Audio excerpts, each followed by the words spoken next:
जय हिंद दोस्तों। आज का दिन हमारे लिए बहुत ही हर्ष और उल्लास का है। आज हम मनाने जा रहे हैं हमारा 80वां स्वतंत्रता दिवस और हमारे देश को आज़ाद हुए 79 ईयर्स हो चुके हैं।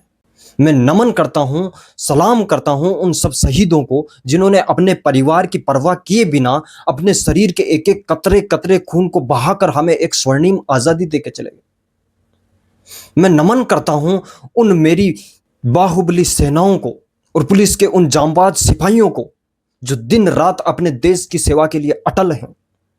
मैं नमन करता हूं उन जांबाज खिलाड़ियों को जो अपने देश के तिरंगे को हर जगह हर देश में लहरा रहे हैं। मैं नमन करता हूं उन नारियों का, उन महिलाओं का जो घर का काम तो कर ही रही हैं, छोटा सा व्यापार स्टार्ट करके अपने देश में योगदान दे रही हैं। मैं नमन करता हूं उन सब देशवासियों को जो अपनी कड़ी मेहनत से अपने देश को विकसित करने में लगे हुए हैं।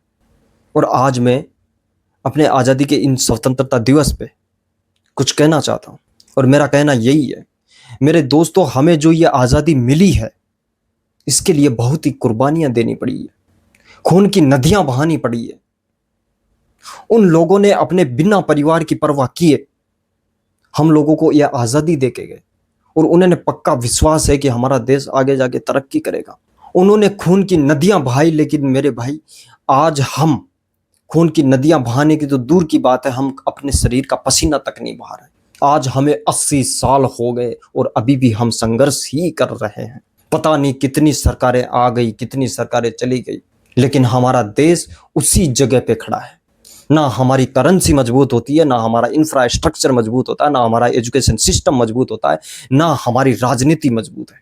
पता नहीं कुछ लोग राजनीति की सीट पे बैठते हैं और 4 वादे करके चले जाते हैं और हमारे देश के लिए आगे फिर दूसरे राजनीतिक दल आते हैं, वो वादे करके चले जाते हैं, बाकी देश की तरक्की कहीं नहीं दिखाई दे रही।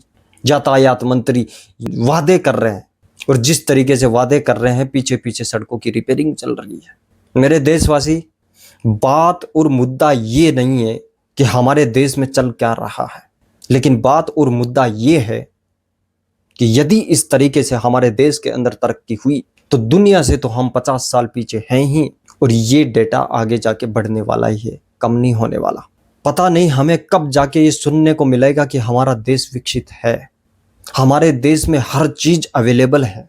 मेरे देशवासी, आज हमारे देश के कई कोने ऐसे हैं जिनमें लाइट तक और स्वास्थ्य की व्यवस्था भी नहीं है। एजुकेशन के लिए बच्चों को जूझना पड़ रहा है। इस करप्ट और भ्रष्टाचार की दुनिया में हमारे बच्चे अनशन कर रहे हैं और उन्हें कुछ बोलकर चुप करवा दिया जाता है। एजुकेशन के लिए यदि युवा को लड़ना पड़ रहा है तो मेरे देश, उस देश की तरक्की कभी नहीं हो सकती। हमें छोटी छोटी बातों के लिए धरने चाहिए। कुछ लोगों के बहकाव में आकर हम दिल्ली जाके कूच कर बैठते हैं। यदि मुद्दा मजबूत है तो धरना करने में फायदा, नहीं तो टाइम खराब करने में क्या फायदा। राजनीतिक दल अपना फायदा देखते हैं, वो जनता का फायदा कभी नहीं देखते। इसीलिए अपना टाइम कभी भी राजनीतिक दलों को मत दीजिए, अपने आप को दीजिए और अपने देश की तरक्की में लग जाइए। और मेरा कहना यही है कि यदि आप सबसे पहले अपना भला करेंगे तो खुद का करिए, उसके बाद में अपने परिवार का करिए, अपने कुटुंब का करिए, अपने गांव का करिए, अपने राज्य तहसील का करिए, उसके बाद में देश की बात आती है। अपने टाइम को बिल्कुल जाया मत कीजिए, टाइम को बचाकर इसका सही से यूटिलाइजेशन करिए। समय नहीं है।